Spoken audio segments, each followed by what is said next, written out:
4 intervenants à qui je poserai des questions, différentes questions pour un petit peu comprendre de quoi il s'agit. Donc nous aurons David Watkan, qui est le nouveau Chief Information Officer du service public de Wallonie. Nous aurons Dimitri Boucaud, Data Manager à la Louvière. Bonjour. Nous aurons Cédric Carpentier, du service communication de la ville de Liège. Et enfin, nous aurons également Jean-Pierre Trésogny, chargé de projet au GAL Meusat Campagne. Alors, pour introduire un petit peu le sujet, qu'est-ce qu'on peut dire? L'omniprésence des données dans la vie de la plupart des individus, le rythme vertigineux de la création de données et leur place grandissante dans notre quotidien donnent de plus en plus à penser que la révolution numérique est un des tournants majeurs de notre époque.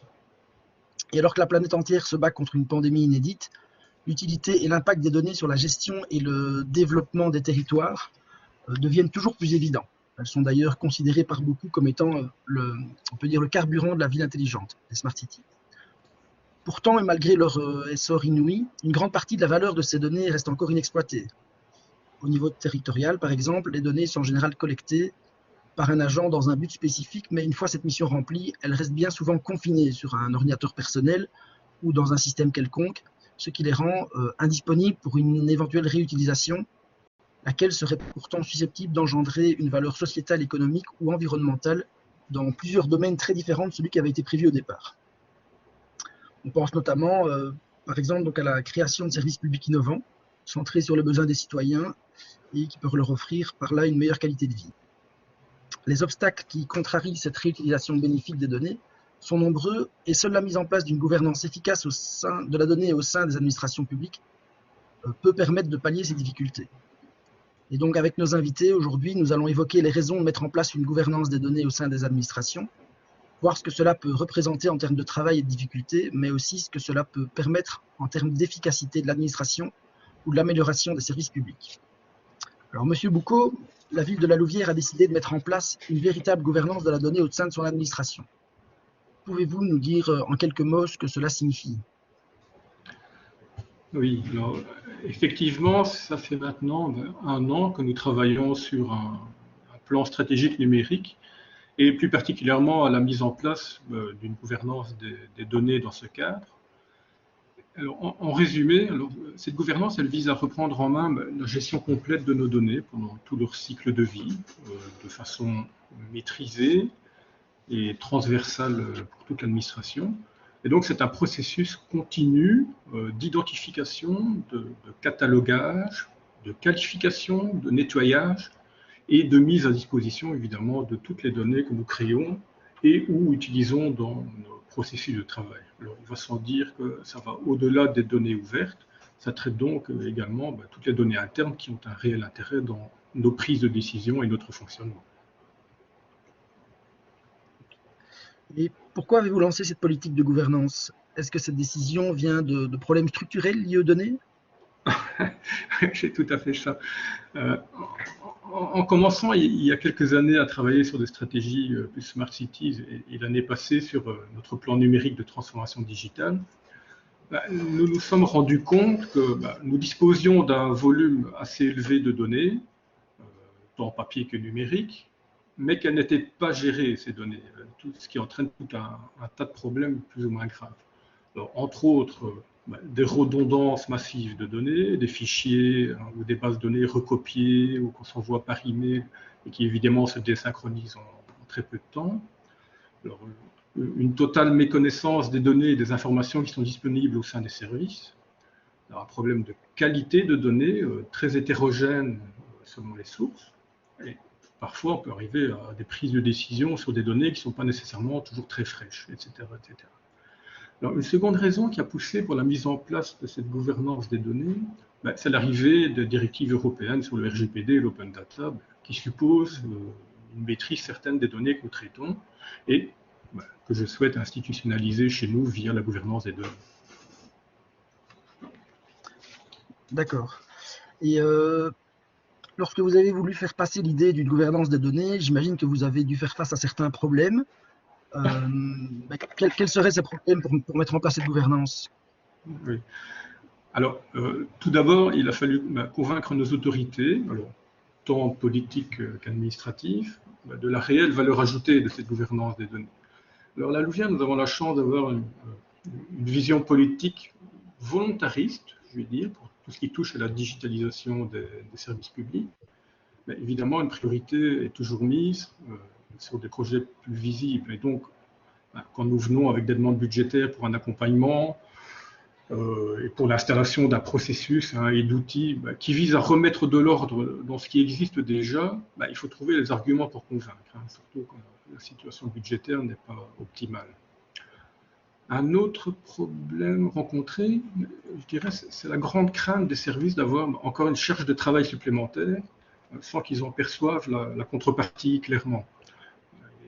Peut-être cela d'autant plus que voilà, les services fonctionnent encore pas mal en silo malgré toutes les actions que nous mettons en place pour mettre la transversalité entre services au gré du jour. Enfin, je dirais, il est clair que c'est un domaine où il ne faut pas se louper dès l'entame, risquer de travailler pour rien et de saper ainsi tout l'enthousiasme que nos collègues peuvent avoir. Et donc, un autre problème rencontré, c'est celui peut-être d'un manque de compétences liées aux données, compétences à la fois techniques, mais aussi stratégiques et compétences business.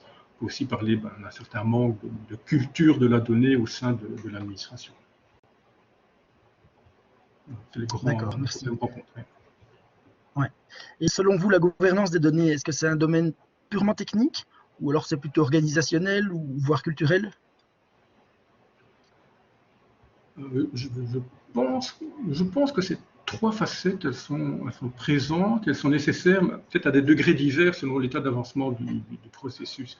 Alors, fondamentalement, moi je dirais que la gouvernance des données, c'est d'abord organisationnel et stratégique, puisque finalement, elle vise à gérer nos données comme des actifs de valeur pour notre fonctionnement global, en répondant finalement à différentes questions. Quoi? Quelles données sont disponibles chez nous?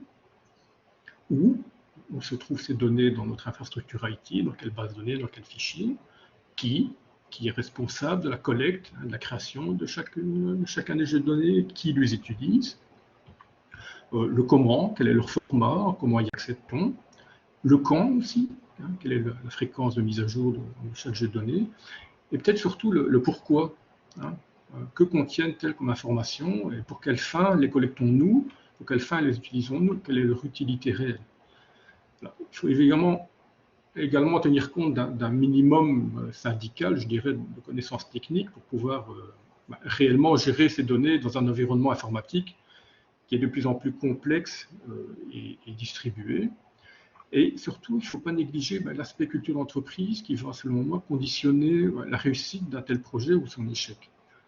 Si vous n'arrivez pas à faire jouer l'ensemble des acteurs dans le processus, en faisant en sorte que chacun comprenne bien l'importance des données qu'il traite, qu'il y ait une réelle culture de la donnée, je pense qu'on va au-devant de gros soucis. Alors ça va d'une utilisation transversale anecdotique des données partagées, en allant jusqu'à la résistance au changement, voire des sabotages et autres joyeusetés. Mais je le répète, selon moi, la gouvernance des données, d'abord, elle est organisationnelle et stratégique. D'accord. Merci beaucoup, Monsieur Boucaud. Je me tourne maintenant vers Monsieur Watkan, donc CIO du SPOE.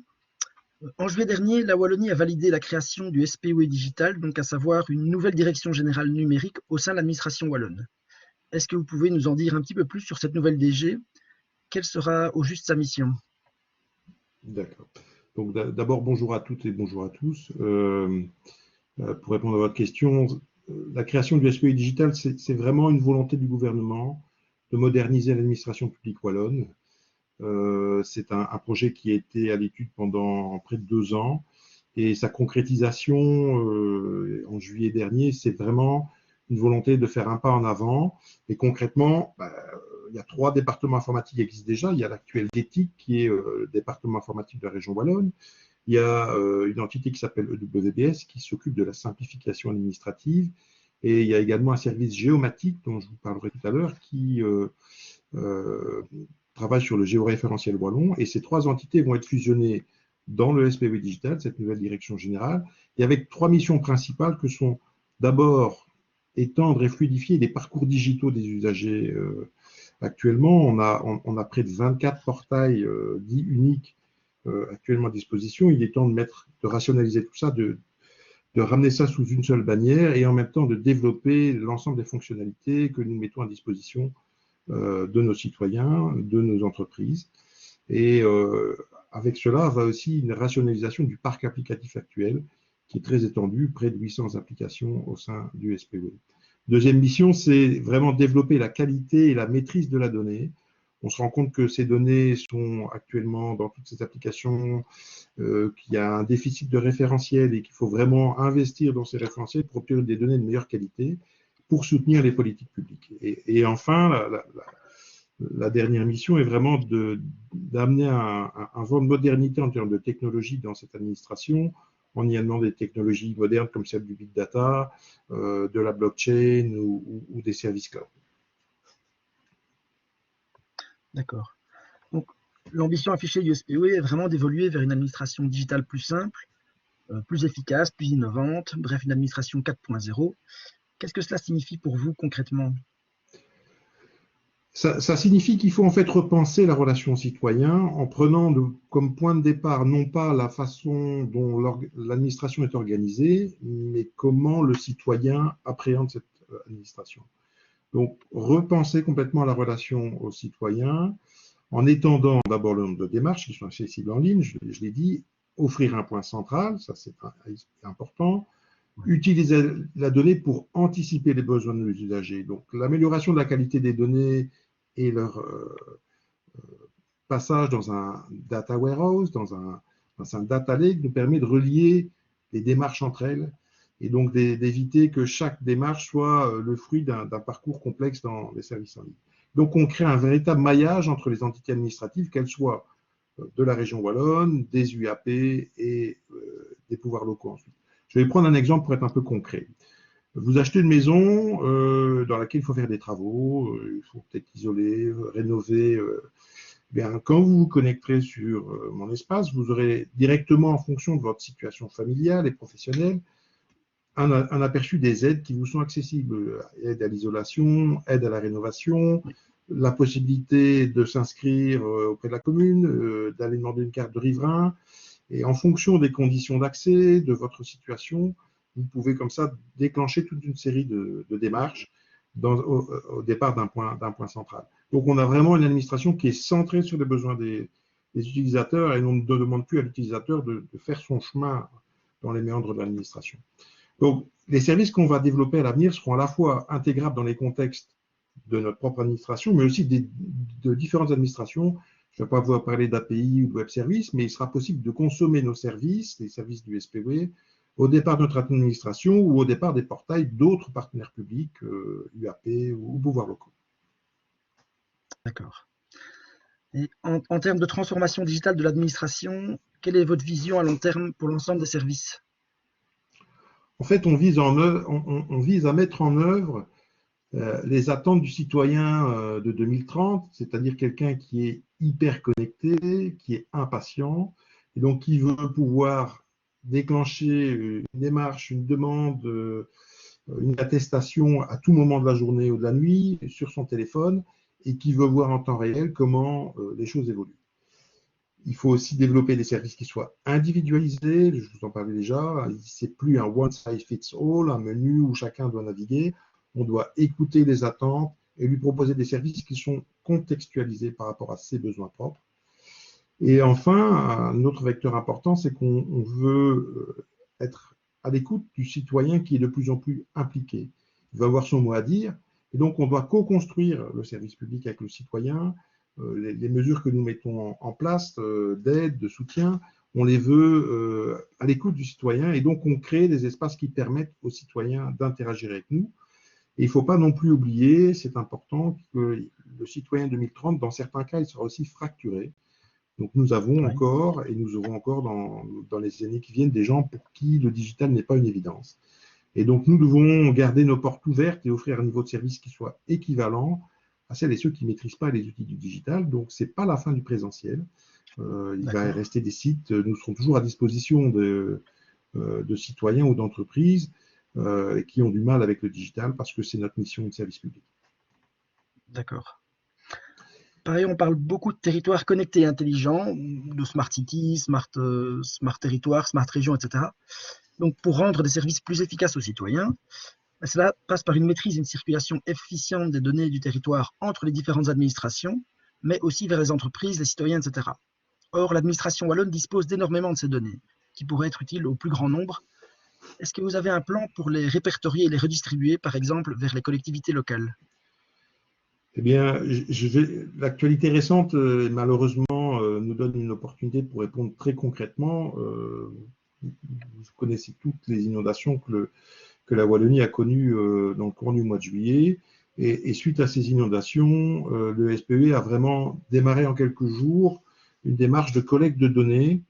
On a développé une application mobile qu'on a mis à disposition de 150 collaborateurs du SPE qui étaient tous volontaires pour aller sur le terrain, se rendre compte des difficultés, des dégâts qui ont été affectés sur les habitations, les voiries, les impétrants, les ponts, etc. Donc on a investigué 39 communes, les 39 communes les plus impactées, et les collaborateurs du SPE disposaient de cette application et reportaient en temps réel dans notre base de données PIC tout ce qui était constaté.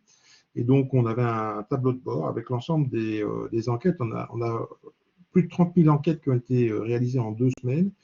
Et toutes ces informations qui ont été intégrées dans cette base de données géospatiale, qui est le chef-d'œuvre du service géomatique, ont été mises à disposition ensuite des administrations communales. Donc, vous savez, dans certaines communes, il n'y avait même plus d'administration communale, il n'y avait plus de locaux.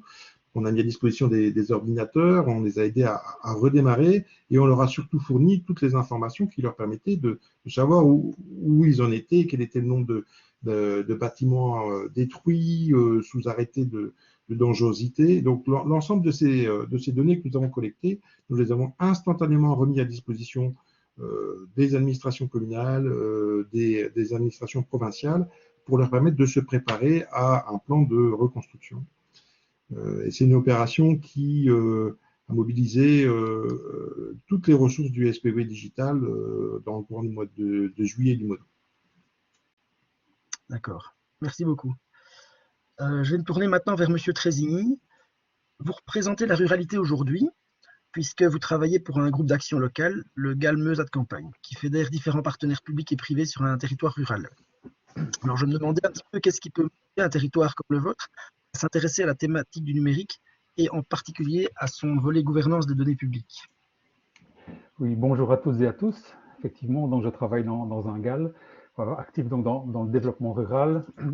Pour rapidement dresser le cadre, le territoire sur lequel on travaille est transcommunal. Il est constitué de trois communes, Andenne, Fermont et Ouassège, avec des dynamiques de population très différentes. Le point commun, c'est que ce territoire est constitué de nombreux villages. Il y en a une trentaine sur une grande superficie. Et tout comme de nombreux espaces ruraux, ce territoire doit faire face notamment à cette distance longue entre différents noyaux qui rend un peu compliqué les échanges. C'est un espace rural qui est soumis à l'arrivée, qui peut bénéficier de l'arrivée de nouveaux habitants, des néo-ruraux, qui modifient les équilibres populations autochtones, comme on pourrait l'appeler, et nouvelles. Et donc, il y a beaucoup de challenges à relever pour pouvoir favoriser, garder cette cohésion sociale et ce caractère spécifique au monde rural. Et donc, le numérique peut être un moyen pour faciliter le maintien et l'enrichissement de cette cohésion sociale. Alors, au niveau du territoire également, à la base d'un GAL, il y a vraiment une consultation populaire des différentes parties prenantes, communes, associations, citoyens. Et il y a vraiment eu une demande très forte de pouvoir s'impliquer dans la vie publique et donc de pouvoir se rapprocher avec le politique. C'est vraiment un élément essentiel de la consultation qui a été faite. Et donc, tout ce qui a dirigé, qui a mené la concrétisation du GAL s'est faite autour du concept de la démocratie ouverte, dont un des piliers, c'est la gouvernance des données publiques. Alors, avec un beau terreau politique, puisque le politique sur notre territoire était vraiment preneur, était vraiment porteur de cet aspect-là. D'accord, merci. Mais justement, la transition est toute trouvée. On a parlé donc gouvernement ouvert. Je propose d'aborder le volet plutôt open data. Quand on parle de circulation des données, on l'a abordé tout à l'heure avec M. Watkan, la circulation des données entre différentes administrations. Et donc, on parle beaucoup d'open data, qui est une notion qui mérite sans doute quelques explications. Donc, il s'agit de données numériques d'origine privée, mais surtout publique, qui sont produites notamment par une collectivité ou un établissement public et dont l'accès et l'usage sont les... C'est le principe de l'open data. Les données ouvertes s'inscrivent notamment dans une démarche de transparence et de participation des citoyens, comme on retrouve dans toutes les politiques d'ouverture des droits. Alors je me retourne maintenant vers M. Carpentier, la ville de Liège. Liège est une des 2 grandes villes pionnières de l'open data en Wallonie. Qu'est-ce que cette démarche apporte à votre ville et pourquoi êtes-vous lancé dans l'open data? Alors, bonjour à tous d'abord. Qu'est-ce que ça a apporté à la ville? D'abord, je vais commencer pourquoi on a commencé. En fait, on a un directeur de système d'information qui est plutôt qui était en avance sur nous et qui avait déjà fait des recherches, sachant que l'Europe était déjà montée dans le bateau de l'open data et travaillait déjà activement, notamment en France, où c'est déjà fort répandu. Et donc, on savait que tôt ou tard, ça allait arriver en Belgique et Joseph, le directeur des systèmes d'information, a déjà fait le choix de chercher d'abord l'outil. Et ensuite, du côté de la direction générale, finalement, cette open data, quand on a commencé à se poser la question à quoi ça peut bien servir, tout de suite, la réponse a été justement de faire preuve de transparence vis-à-vis de la population. Donc pour nous, c'est avant tout, non pas un outil juste de publication de données, mais notre directeur général voulait vraiment qu'on aille plus loin et qu'on aille dans l'information. Parce que donner une donnée brute, ça n'a pas un grand intérêt et ça peut même parfois plutôt susciter des questions. Nous, on voulait apporter des réponses, tout en sachant, grâce justement à des ateliers, notamment de Futurosité, qui nous ont montré que ces données peuvent déboucher sur des outils auxquels forcément on ne penserait pas. Ouais. D'accord, merci. Monsieur Trésigny, je reviens à vous. Vous avez participé récemment au programme Ouvrir ma ville que nous avons mené chez Futurosité, qui est un programme qui visait à accompagner les administrations wallonnes dans leur première démarche d'open data. Votre participation s'est faite au nom de la commune de Fernelmont. Alors ma question, c'est pourquoi y avoir participé et qu'est-ce que cela a apporté à la commune de Fernelmont?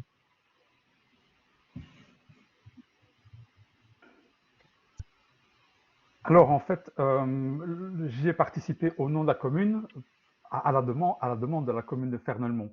Dire, on collabore depuis déjà 2018 avec eux et au niveau du GAL et de ma fonction de chargé de projet citoyenneté numérique, on avait déjà mis en place le terreau pour sensibiliser à l'open data avec des échanges d'expériences avec les autres communes, avec l'extérieur, etc.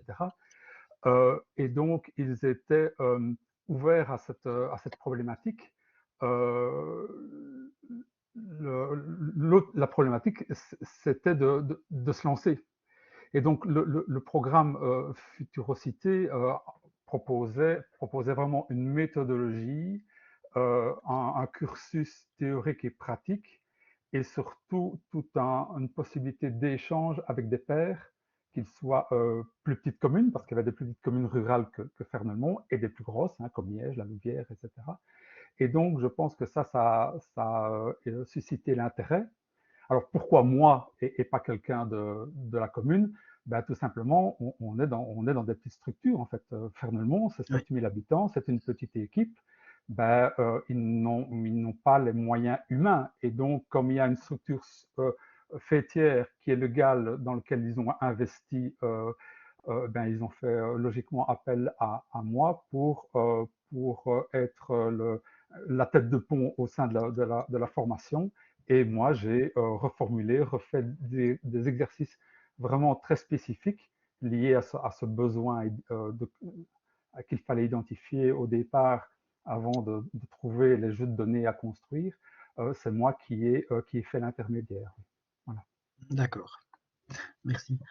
Monsieur Boucaud, vous avez tout à l'heure abordé entre les lignes le sujet de l'open data, comme nous discutions de la gouvernance des données et de votre plan de transformation numérique. Quelle est votre vision à ce sujet? Alors, l'open data chez nous, c'est effectivement une composante essentielle de notre plan numérique et de tout ce que nous comptons mettre en place via la gouvernance des données. Alors, au-delà du fait de répondre aux exigences de la directive européenne, nous pensons que les données, elles peuvent et elles doivent servir à atteindre nos objectifs en matière numérique, qui sont repris dans ce fameux plan, objectifs qui sont, un, d'améliorer l'efficience interne de l'administration, secondo, d'améliorer le service rendu aux citoyens, et troisièmement, d'augmenter la qualité de vie globale sur notre territoire. Et donc, en rendant accessibles les données dont nous disposons, donc en les ouvrant, nous permettons la création de nouveaux services et nous permettons la réalisation des projets de ce plan numérique. Et c'est d'ailleurs pour ça que nous avons ajouté dans ce plan un objectif préalable, l'objectif 0, qui vise à mettre en place toutes les bases de la transformation digitale, dont l'open data fait partie intégrante. L'open data, il aidera également à mieux informer, je pense qu'on l'a dit il y a quelques minutes, mieux informer les citoyens et le monde qui entoure notre administration. Et je voudrais préciser ici que notre vision actuelle prévoit que là où c'est possible, prévoit d'accompagner toutes les données brutes que nous ouvrons par des visualisations, des analyses ou des explications. Pourquoi? Parce que, surtout quand on parle de citoyens, je pense que simplement ouvrir des informations brutes, en général, ce sera rarement suffisant, c'est peu lisible pour les citoyens. Je dirais qu'on n'est pas data scientist qui veut.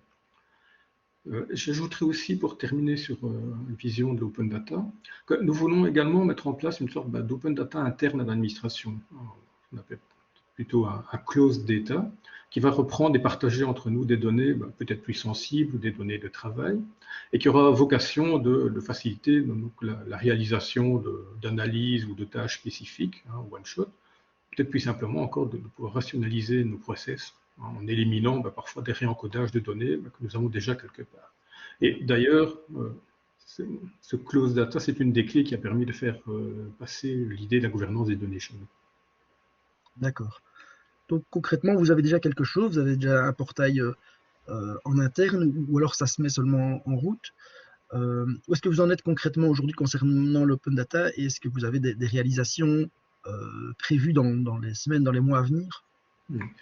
Alors, nous avons, comme d'autres villes et organismes publics, comme Fernelmont vient de le dire, on a eu le plaisir de participer au programme Ouvrir ma ville de Futurosité il y a quelques mois, ce qui nous a mis le pied à l'étrier pour bien démarrer tout ce processus d'ouverture. Je l'ai dit, ne pas rater l'entame. Alors, donc, notre portail Open Data initial, il est en cours de finalisation. Concrètement, il est prêt, mais nous passons une dernière fois en revue toutes les données qui sont déjà proposées, afin d'abord de nous assurer que rien de sensible ne s'y trouve, également que les visualisations qui sont associées aux données ouvertes, j'en ai parlé avant, qu'elles sont bien correctes, et aussi de s'assurer que tous les process automatisés de collecte et de mise à jour, ils fonctionnent bien. Alors, dès que le collège aura validé le portail, il sera ouvert pour tous. On a déjà 75 jeux de données qui sont prévus, des jeux de données divers, mais en majorité orientés mobilité. Et ce sera évidemment étoffé par la suite avec d'autres jeux de données qui seront issus des opérations continues de catalogage de la fameuse gouvernance des données. Alors, juste pour information, on utilise, comme j'ai dit, la même plateforme à la fois pour l'open data global, donc des données accessibles librement par tous, et pour notre propre open data interne. Donc un seul outil, mais deux cas d'utilisation qui sont complémentaires. Un avantage de pouvoir utiliser ça.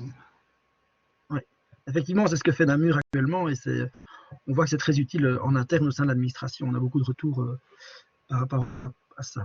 Merci beaucoup. Je vais revenir justement, puisqu'on apporte le programme Ouvrir ma ville que vous avez suivi tous les deux, Monsieur Boucaud et Monsieur Trézigny. Je reviens vers vous, Monsieur Trézigny. Donc par rapport à ce programme qui avait comme but non seulement la formation à l'open data, mais aussi pour objectif de concrétiser l'ouverture des données sur un portail dédié, et aussi de créer des nouveaux services aux citoyens grâce à ces données ouvertes. Donc on a vraiment travaillé l'open data par les usages.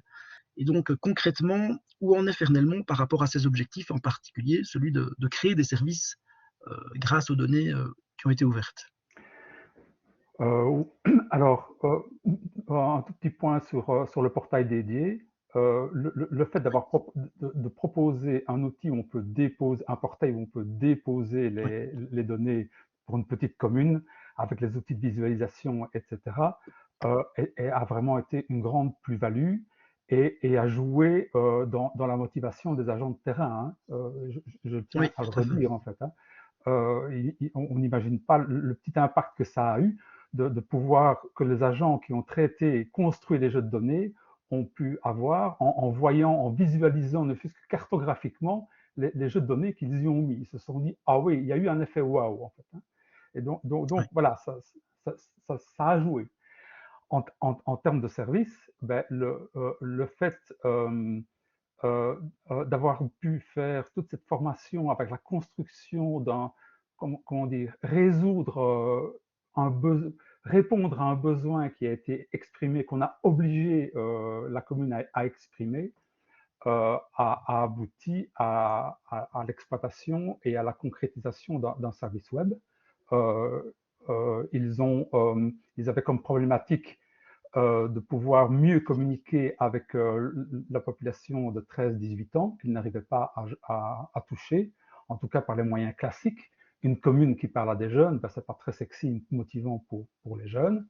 Et grâce d'une part à la formation et à la construction de jeux de données dédiés, ben, une équipe du hackathon a pris en main les choses et a construit une web app vraiment orientée jeune qui a été lancée en été et qui offre maintenant un service dédié pour les jeunes et rien que pour eux en fait, hein, et pour elles. Donc ils peuvent s'inscrire à des activités, ils peuvent échanger, il y a des quiz, ils peuvent proposer à la commune, hein, le jeune qui parle à son administration, il peut proposer des nouvelles activités et autres. Et donc, je pense qu'ils avaient cette idée-là en tête au niveau communal. Ils n'avaient pas trouvé les moyens de le mettre en œuvre. Tout le processus qu'on a mené avec Futurosité a permis au final d'aboutir à quelque chose qui rend un service et qui touche une frange de population peu encline à communiquer avec sa commune, en fait. Voilà. ouais. Mais c'est vraiment un très chouette projet et c'est une vraie concrétisation de ce qu'on attend d'une ville. On parle d'un territoire connecté et intelligent, mais là c'est un bel exemple de projet qui a été mis via différents aspects, et en partant d'une problématique concrète, en partant de données qui sont là, qui existent, qui sont dans les tiroirs de l'administration, et il a fallu assembler. Ça demandait effectivement un peu de travail, mais c'est en tout cas une belle réalisation. Merci en tout cas pour ce retour. Je me retourne vers Monsieur Carpentier. La ville de Liège a publié déjà de très nombreux jeux de données en open data, hein, depuis un an ou deux. Vous avez votre portail, il y a à peu près 50 jeux de données, je pense, dont certains sont assez parlants, comme par exemple la disponibilité en temps réel des emplacements chez OpenDrive ou certaines données de mobilité. Est-ce que vous pouvez nous donner quelques usages qui auraient été faits de ces jeux de données? Oui, alors déjà, ne fût-ce qu'en interne, hein, le fait d'avoir des données qui n'étaient pas forcément partagées entre les services, mais là on a pu effectivement les mettre à disposition sur la plateforme. Le catch OpenDrive était intéressant, c'était finalement une réponse des citoyens et surtout des commerçants de rue qui étaient très fréquentés et qui étaient victimes de voitures ventouses, hein, qui restaient parquées pendant toute la journée au même endroit. Donc cette solution de créer des emplacements de parking de 30 minutes gratuits permettait effectivement de répondre à cette attente d'améliorer un petit peu le déplacement dans ces rues-là. Et finalement, les capteurs qu'on a fait installer, on a pu en récupérer par flux les données qu'on reçoit en temps réel effectivement sur l'OpenData et qu'ensuite on republie sur le site de la ville, évidemment sur l'OpenData, mais alors aussi sur d'autres outils, dont notamment des outils internes et aussi, par exemple, l'outil de la ville de Liège. Donc ça, c'est un exemple parmi tant d'autres.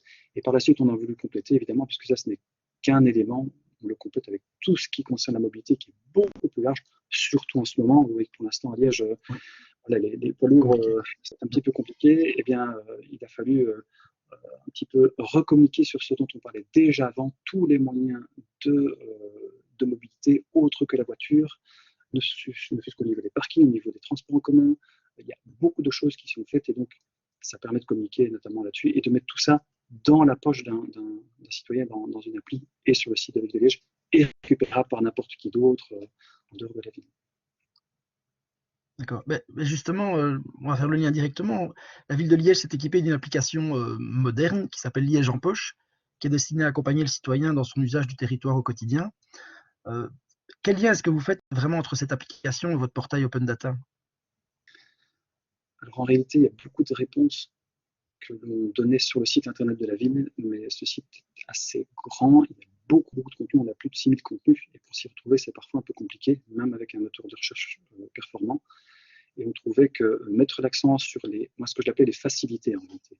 Donc les choses du quotidien qui sont utiles à tout le monde, c'était quand même utile d'avoir des petites vignettes qui étaient disponibles partout. On avait à l'époque fait des fiches annuaires, donc on avait déjà encodé par exemple des lieux spécifiques avec une géolocalisation, avec le type de facilité que c'était. Je reprends l'exemple des parkings, avant ça existait sur le site de la ville de Liège, mais dans une seule page. Bien simplement on l'a retransformé dans un fichier Excel et on l'a renvoyé sur Open Data. Et maintenant on n'encode plus manuellement les choses dans le site de la ville. Ils sont encodés par les services internes de la ville via l'outil de cartographie. Et ensuite, les responsables des services d'information vont se greffer dessus pour aller rechercher en temps réel l'information. Et donc, la mise à jour se fait tous les jours. Donc, on a maintenant une source authentique et en même temps un échange de données à la fois interne et externe. D'accord. D'accord, merci beaucoup. Monsieur Boucaud, je reviens vers vous. La transformation numérique des administrations est un vaste sujet et concerne en premier lieu les agents communaux. Alors je me demandais comment est accueilli et supporté l'open data au sein de votre administration. Quels sont les freins et obstacles à surmonter pour mettre en place une politique open data au sein d'une administration publique? Vous êtes en plein processus. Oui. Alors, très franchement, l'accueil initial est plutôt tiède au sein du personnel. Tout simplement parce que nous n'avons pas cette culture de la donnée chez nous, enfin pas encore en tout cas, on y travaille, et que nous arrivons avec ces projets juste après le RGPD que beaucoup ont subi, dire gentiment. La crainte c'est bien sûr que l'open data ne représente qu'une charge de travail supplémentaire sans que ça leur rapporte quoi que ce soit pour les services. Et c'est d'ailleurs une crainte qui remonte jusqu'aux plus hautes autorités. Et donc, il a fallu convaincre en mettant en avant l'automatisation de la récupération des données, donc, la plus poussée qui sera possible de faire, et aussi le fait qu'il n'y aura pas de réencodage. Donc, convaincre aussi en montrant aux services l'avantage pour eux de pouvoir disposer directement et facilement de données pour lesquelles il ne va pas falloir passer des heures au téléphone ou par email pour essayer de trouver la bonne personne ou le bon service qui va pouvoir vous partager les données dont vous avez besoin. Un autre obstacle, je dirais, c'est la peur du partage d'informations qui pourrait vous retomber dessus. Alors c'est une crainte qui peut être politique, c'est la crainte de donner des renseignements sur lesquels l'opposition va se jeter pour essayer de trouver de quoi critiquer la majorité. Et ça peut être une crainte administrative. Et là, je parle plutôt de services qui verraient l'open data comme une source de contrôle de leur travail, finalement, de recherche des erreurs qu'ils auraient pu commettre ou une vérification peut-être plus aveugle de productivité. Là, je pense qu'il faut travailler sur le fait que, d'abord, beaucoup d'informations elles sont déjà disponibles de façon plus ou moins directe pour qui veut bien se donner la peine de chercher. Sur le fait qu'il s'agit d'une nécessaire transparence de fonctionnement et aussi que tous les retours d'expérience que nous avons eus d'autres villes ou d'autres organismes publics, parfois en France, parfois en Belgique, ça montre que la recherche d'erreurs dans les données ouvertes, ce n'est pas la priorité de l'écrasante majorité des utilisateurs de ces données. D'accord. Donc vous êtes vraiment encore au travail de devoir rassurer vos collègues. C'est une tâche parmi d'autres par rapport à leurs inquiétudes. Oui. On commence par la hiérarchie et puis on descend petit à petit vers les services. On profite aussi de l'effet RGPD pour montrer. Voilà. Oui, c'est vrai. Et puis vous avez aussi des exemples d'autres communes qui pratiquent déjà l'open data, comme on l'a dit, Liège, Et donc, à ce sujet-là, oui, Monsieur Carpentier, justement, puisque Liège pratique déjà l'open data depuis un certain temps, est-ce que vous avez pu constater un impact sur le fonctionnement interne de l'administration, par exemple en termes de collaboration ou de circulation de l'information entre les différents services?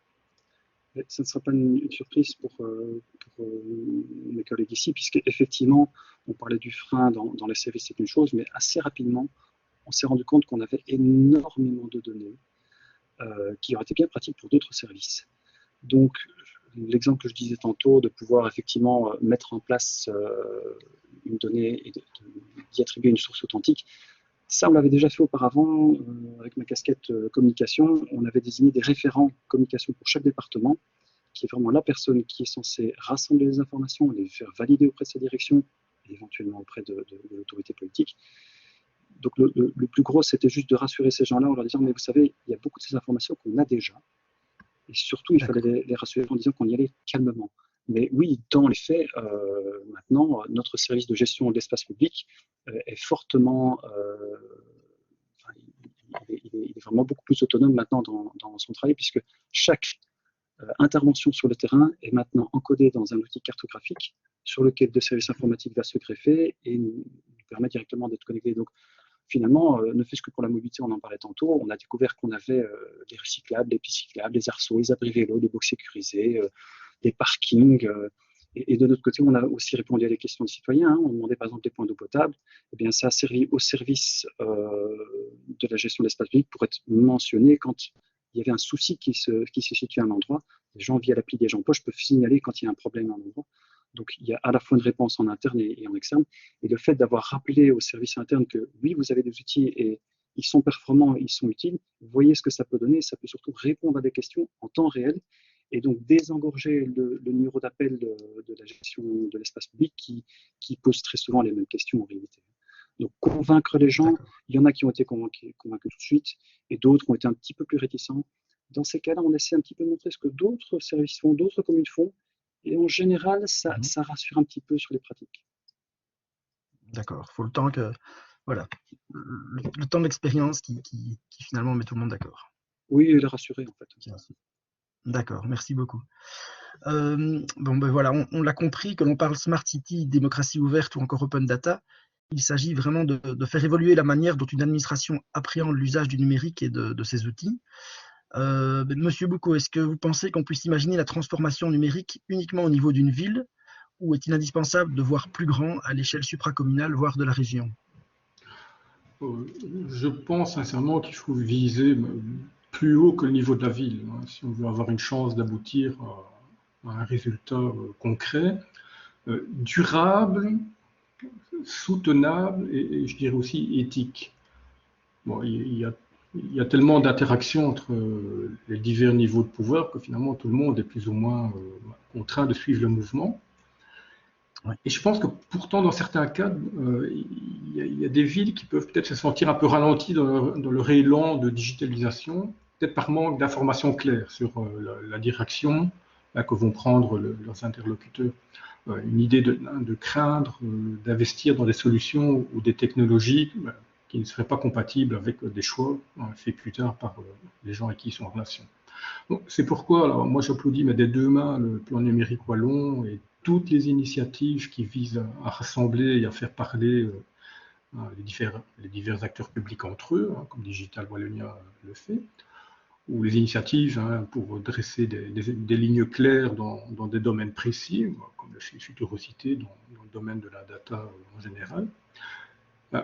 Il faut cependant, je pense, toujours bien prendre en compte un petit peu la spécificité communale et l'autonomie de chaque ville. Donc, chacune des communes sur notre territoire, elle rend globalement les mêmes services aux citoyens, elle accomplit les mêmes tâches, mais avec un fonctionnement interne qui peut varier très fort. Et je pense d'ailleurs que les débuts des initiatives de mutualisation d'applications informatiques l'ont bien montré. Le besoin d'une ville comme la Louvière, ce n'est pas ceux d'une commune rurale de 2000 habitants et vice-versa. Les choix faits par l'un ne vont pas nécessairement venir en fonctionnement de l'autre. Donc, pour répondre clairement à votre votre question et je vais conclure peut-être par là. Alors, moi, je dirais que la stratégie générale numérique, elle devrait venir d'en haut, mais avec des lignes claires et des perspectives, comme des conditions d'interopérabilité entre les systèmes, et que l'implémentation, je pense, elle devrait être laissée au niveau de chaque ville. Et d'ailleurs, cette implémentation, via un plan numérique local, je pense qu'il faudrait toujours, au minimum, essayer de prendre en compte les propres plans numériques des voisins directs des territoires, dans un dialogue logiquement constructif. Il y a des économies d'échelle qui sont certainement possibles à ce niveau-là. Et au minimum, ça donnera un meilleur fonctionnement respectif pour chacun par un échange de données entre territoires. On a un bel exemple, c'est qu'Arduino 2050 qui est en train de se mettre en place où plein d'acteurs publics et d'acteurs du monde de l'entreprise et de l'université travaillent ensemble à un niveau supracommunal. Oui, tout à fait. Merci beaucoup. Et du côté de la région wallonne, Monsieur Watkan, quelles initiatives comptez-vous prendre au SPOE afin de favoriser l'échange de données à large échelle? Comment créer les conditions d'interopérabilité entre les données des différentes institutions publiques? Ah, votre micro est coupé.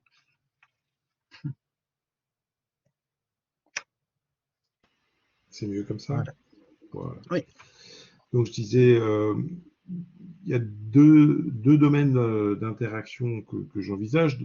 Bon, entre les administrations, les UAP, les pouvoirs locaux, je crois qu'il faut renforcer les mécanismes d'échange de données qui existent, mais qui doivent encore être développés, qui tiennent compte du contexte de protection des données à caractère personnel, mais aussi qui tiennent compte de la mission de service public, donc la mission de service public permettant de se franchiser de certains aspects du RGPD. Donc, la B7, de ce point de vue-là, orchestre déjà de nombreux services d'échange de données, elle va continuer à le faire.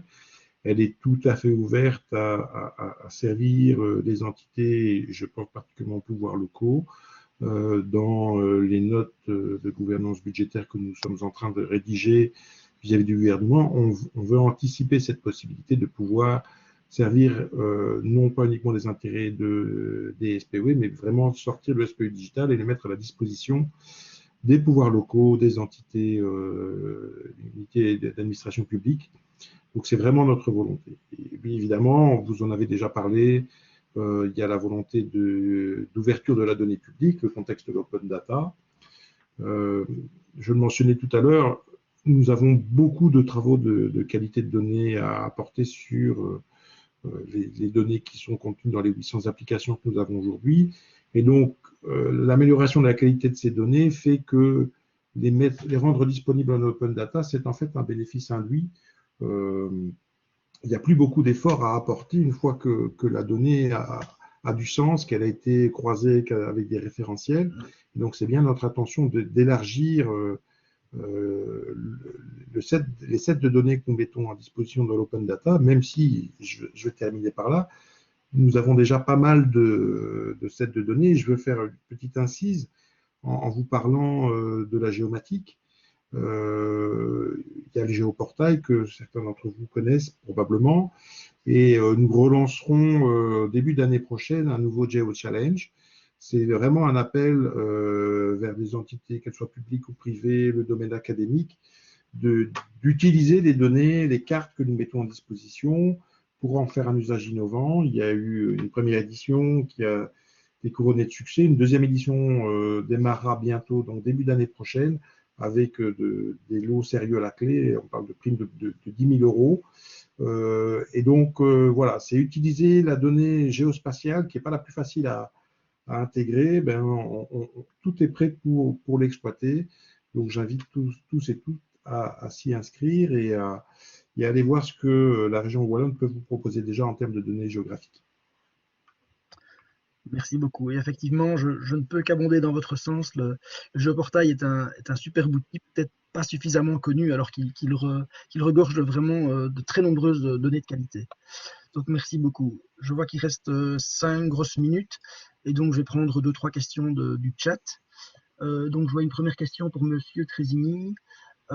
Combien de temps avez-vous travaillé sur ce projet et êtes-vous à plein temps là-dessus? Donc je pense que la question est tombée lorsque vous parliez de votre participation à Ouvrir ma ville et de l'ouverture des données de Ferney-Lemont et du travail sur le service qui s'est mis en place. Oui, alors je viens de terminer ma réponse à Hubert Deschamps pour lui répondre en direct, mais je peux redire. En fait, donc j'ai suivi tous les séminaires de Futurosité, dont j'ai oublié le nombre de jours. Et puis après, je pense que j'ai passé entre 5 et 7 jours pleins à faire le suivi, à refaire des séances de travail avec l'équipe communale, hein, c'était 3 personnes, plus des échanges.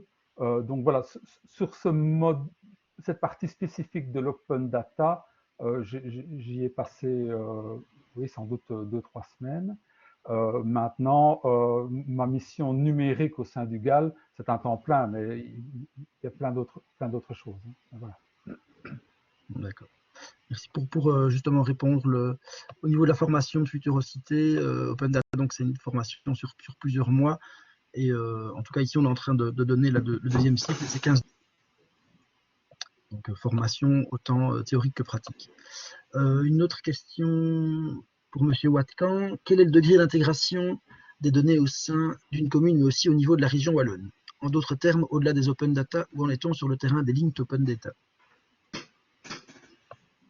Alors, j'ai pas bien compris la fin de la question. Où en sommes-nous au niveau des linked open data? Open data.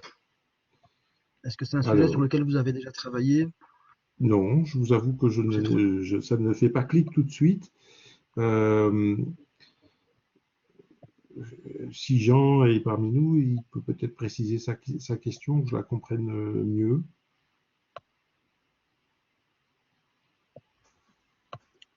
Donc, a priori, ce n'est pas encore un sujet abordé. J'imagine que ça viendra donc plus tard. Donc, les linked open data, c'est une manière d'aller plus loin et de faire du lien entre différentes données, un peu à la manière du web, où des liens sont faits entre différentes pages. Je regarde s'il y a d'autres questions. Ah oui, Dimitri peut peut-être répondre. Oui, tout simplement, peut-être dire, voilà, on parle peut-être pas encore ici des linked open data, mais enfin, il y a quand même, suite au séminaire de Futurosité Ouvrir ma ville, il y a quand même des groupes de travail qui se mettent en place actuellement, sur lesquels on est en train de travailler sur des jeux de données, mais qui sont communs dans différentes administrations, peut-être à différents niveaux de pouvoir. On essaie aussi de voir pour comment les récupérer, comment on standardise un petit peu toutes ces informations, et quelles sont les informations minimales qu'il faudrait retrouver dans chaque jeu de données. Voilà, donc il y a des initiatives qui sont en train de se mettre en œuvre. C'est encore une fois le genre de choses dont j'ai parlé tout à l'heure et que j'applaudis et qui permettent d'avancer pour tout le monde. Tout à fait. Effectivement, nous avons lancé un groupe de travail Open Data avec les communes qui, aujourd'hui, soit pratiquent déjà l'Open Data comme Namur et Liège, soit sont sur le point d'ouvrir leur portail comme la Louvière, ou souhaiteraient dans les mois, années qui viennent se lancer également. Et donc, effectivement, on est en train de travailler sur la standardisation de toute une série de jeux de données qui sont communs à toutes les administrations locales. Et l'idée, c'est puisqu'on en est au début, on a entre guillemets du retard par rapport à des pays comme la France, mais c'est pas grave, puisqu'on va, ce faisant, éviter un développement anarchique de l'open data, et en pensant aux réutilisateurs et aux réutilisations surtout, essayer d'avoir des schémas de données standards, par exemple quand on va parler description des jeux, je ne sais pas moi, des parkings pour les personnes à mobilité réduite, d'avoir des jeux de données qui sont dans un format uniformisé pour toutes les villes, et pas que chacun le fasse à sa manière. Donc voilà, on a déjà défini une quinzaine de jeux de données prioritaires, donc qu'on va suggérer que sur lesquels les communes puissent travailler en priorité, et puis d'écrire ces jeux de données pour qu'elles soient publiées de manière uniforme entre toutes les administrations qui se lancent ou qui vont se lancer en Wallonie. Donc ça, c'est pour compléter la réponse. Et donc, si des gens ici représentent une administration locale et souhaitent se lancer dans l'open data, je les invite à me contacter. Donc nicolas@futurosité.be. S'ils veulent nous rejoindre dans ce groupe de travail Open Data, bien sûr, ils sont les bienvenus. Voilà, je vois qu'il est déjà bientôt 4 heures, donc il me reste juste quelques secondes pour remercier chaleureusement tous les intervenants. Donc Monsieur Boucaud, Monsieur Tresny, Monsieur Carpentier, Monsieur Watkan. Merci aussi au Smart It Institute pour l'invitation. Voilà, c'est un sujet peut-être un petit peu plus technique pour certains, ou qui semble plus technique. Pourtant, il est d'ailleurs avant tout hautement stratégique. Hein, on l'a bien compris ici. Et donc, c'est toujours un plaisir de revenir en parler devant un auditoire. Et voilà, si certaines personnes auront d'autres questions, qu'elles n'hésitent pas à nous contacter. Voilà, merci beaucoup.